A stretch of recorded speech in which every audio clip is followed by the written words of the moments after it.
하나님, 오늘도 우리를 사랑해 주셔서 감사합니다. 부족하고 연약하고 허물 많지만 오늘도 하나님의 존전으로 불러주셔서 주님께 나아갈 수 있게 하시니 감사합니다.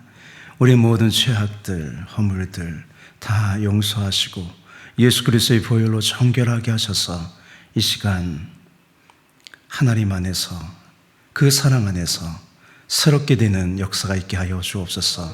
말씀을 깨닫게 하시고 말씀 가운데 나아가는 거룩한 인생들 되게 하여 주시옵소서. 감사하며 우리 주 예수 그리스도 이름으로 기도하옵나이다. 아멘. 자, 오늘 말씀 보겠습니다. 마가복음 15장 1절부터 11절 말씀입니다. 새벽에 대제사장들이 즉시 장로들과 서기관들 곧 온 공회와 더불어 의논하고 예수를 결박하여 끌고 가서 빌라도에게 넘겨주니 빌라도가 묻되 내가 유대인의 왕이냐? 예수께서 대답하여 이르시되 내 말이 옳도다 하시매 대제사장들이 여러 가지로 고발하는지라. 빌라도가 또 물어 이르되 아무 대답도 없느냐? 그들이 얼마나 많은 것으로 너를 고발하는가 보라 하되 예수께서 다시 아무 말씀으로도 대답하지 아니하시니 빌라도가 놀랍게 여기더라. 명절이 되면 백성들이 요구하는 대로 죄수 한 사람을 놓아주는 전례가 있더니 밀란을 꾸미고 그 밀란 중에 살인하고 체포된 자 중에 바라바라 하는 자가 있는지라.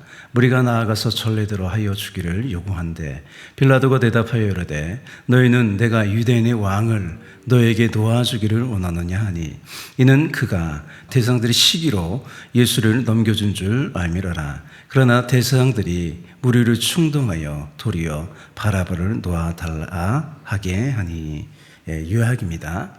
유대교 지도자들이 공회에서 정죄하고요, 예수를 정죄하고 예수를 빌라도에게 이제 넘겨주죠. 빌라도가 예수에게 내가 유대인의 왕이냐고 묻자 내 말이 옳다고 합니다. 다른 고발의 내용도 변론할 기회를 주지만 예수님은 침묵하십니다. 빌라도가 유월절 절기의 관례를 따라 누구를 놓아줄 것을 묻자 대제사장들이요 무리를 충동하여 밀란과 살인죄를 지은 바라바를 놓아달라고 합니다. 질문입니다. 빌라도가 재판 자리에서 예수에게 내가 유대인의 왕이냐고 묻는 이유는 처음 예수에게 신문을 하는 거잖아요. 왜 이렇게 유대인의 왕이냐고 물을까요? 이전에 이제 예수님이 이제 그 산헤드린 공회에 잡혀갔죠. 거기서 재판을 받잖아요. 재판을 받는데 많은 증인을 세웠어요. 근데 증언이 서로 맞지 않아요. 그래서 대제사장이 이렇게 이제 마지막으로 물어보죠. 내가 하나님의 아들 그리스도라고 한 말이 맞냐? 라고 신문할 때 예수님은 당당하게 그것이 맞다, 진실이라고 하죠. 그래서 대제사장들이 이것이 신성모독에 해당한다고 하면서 더는 증언이 필요 없다고 하면서 공의원들이요 이제 사형으로 결의를 하죠. 하지만요 이들에게는 사형 집행권이 없었어요. 그래서 예수를 총독 빌라도에게 넘겨서 이제 재판하게 하는 거죠. 근데 이 빌라도는요 공정한 사람이 아니에요. 사람들의 인기에 좌지우지되는, 오늘날로 말하면 완전히 정치꾼이죠. 우선 1절을 보면 새벽에요 예수를 대제사장들이요 즉시 장로들과 서기관들 곧 온 공회와 더불어 의논했어요. 뭘 의논했을까? 1절에 보면 의논했다고 하잖아요. 분명히 빌라도가 할 재판과 관련이 있어요. 이들이 결의한 이 신성모독은 뭐냐면 종교에 관한 문제잖아요. 그죠? 사도행전 보면 다른 뭐 총독들도요 종교에 관한 건 상관 안 해 그러잖아요. 그러니까 이거는 사형과는 전혀 무관하잖아요. 그래서 어떻게 결의를 하냐면 예수가 평소에 왕이라고 했으니 백성을 선동하고 밀란을 일으킨다는 그 밀란죄로 고소하기로 의견을 모은 거죠. 우리가 예수에게 신성모독이라고 했는데 이거 가지고는 사용이 안 될 것 같아. 그래서 예수님이 왕이라고 그랬잖아. 이건 그냥 밀란자잖아. 그래서 그렇게 의견을 모아서 이제 고소를 하는 거죠.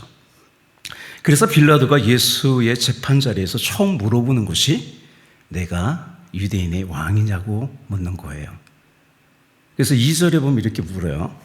빌라도가 묻되 내가 유대인의 왕이냐. 예수님이요, 살기 위해서는 그냥 아무 말도 하지 않으면 되는데 뭐 사람들이 인정하든지 인정하지 않든지 그것이 진실이기에 예수님께서 대답하시죠. 내 말이 옳도다. 예, 내 말이 옳도다. 왜요? 그것이 진실이니까요. 그죠? 예. 예수님 왕이 되시잖아요. 그죠? 그것이 진실이기 때문에 내 말이 옳도다. 그래요. 예수님이 옳다는 그 말에 대상들이 여러 가지 이제 중상모략으로 계속 고발을 하는 거죠. 예수를 사형에 처한 결정적인 법적 명분은요, 종교적인 갈등이 아니라 정치적인 반역이었어요. 그래서 당시 유대 지역을 통치했던 로마의 입장에서는요, 왕이라는 이 칭호는요, 오직 로마 황자만이 사용할 수 있었습니다. 스스로 왕이라고 하는 것은요, 황제의 권위에 도전하는 대역죄로 간주되었어요. 요한복음에는 좀 더 자세하게 나와요.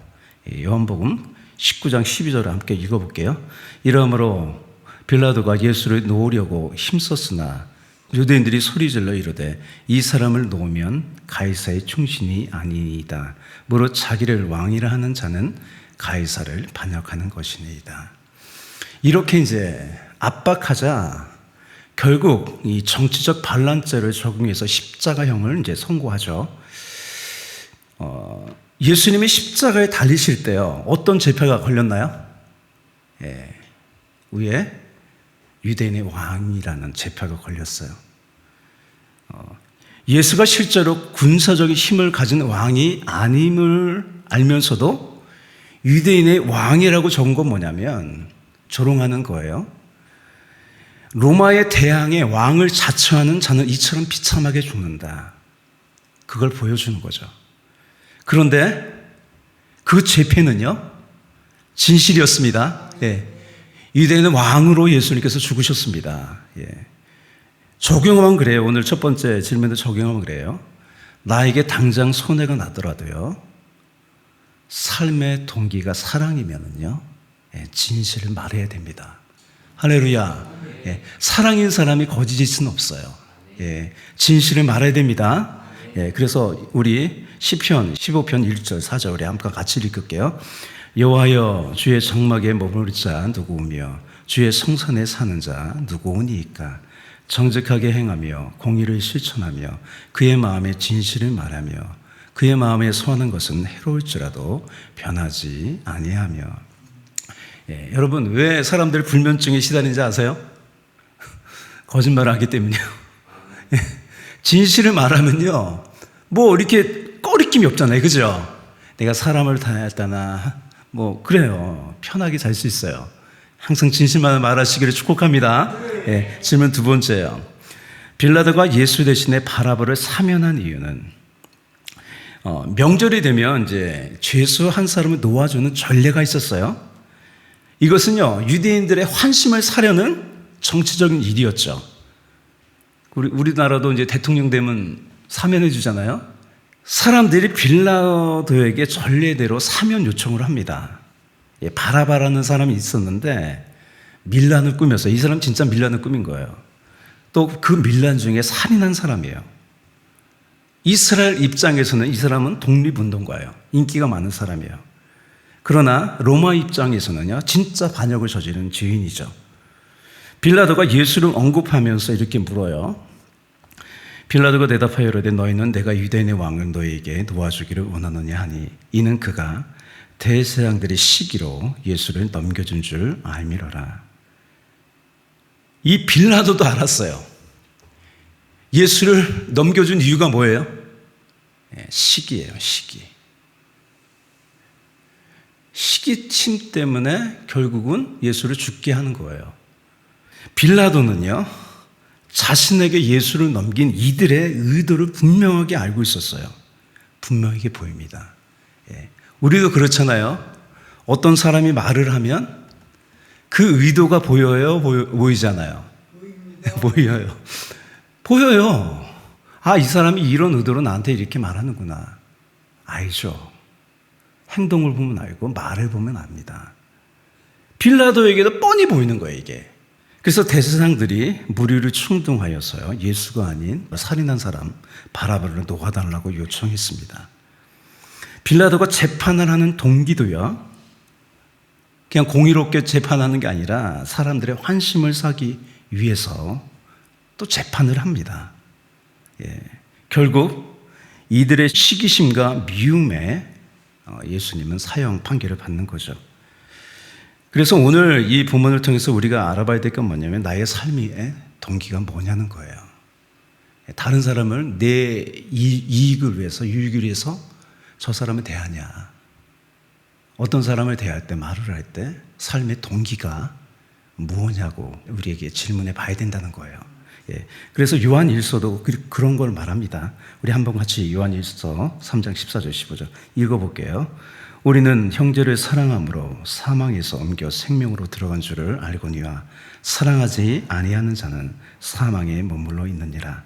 그 형제를 미워하는 자마다 살인하는 자니 살인하는 자마다 영생이 그 속에 거하지 아니하는 것을 너희가 아는 바라. 할렐루야. 예. 우리의 삶의 동기는 뭐예요? 나를 사랑하신 예수님이 우리의 삶의 동기입니다. 예, 할렐루야. 그래서 우리가 진실되게 살아갈 수 있습니다. 사랑하며 살아갈 수 있습니다. 예, 여러분 삶의 동기는 반드시 말과 행동으로 나타나요. 삶의 동기가 사랑이면요, 그 행동은 진실로 나타나죠.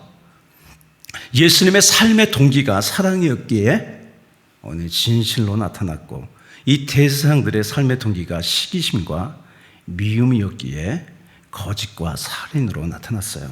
다시 말하지만 우리의 삶의 동기는 오늘도 우리를 사랑하시는 주님의 사랑 안에서 살아갑니다.